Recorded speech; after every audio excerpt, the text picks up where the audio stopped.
kupal.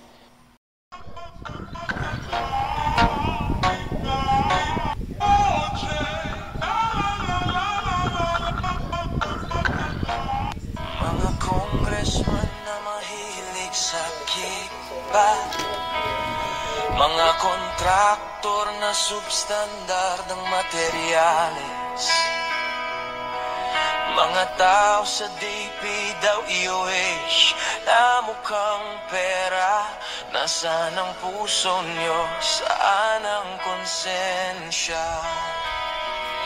Ano kaya ang pakiramdam habang kayo'y nakahiga sa yaman?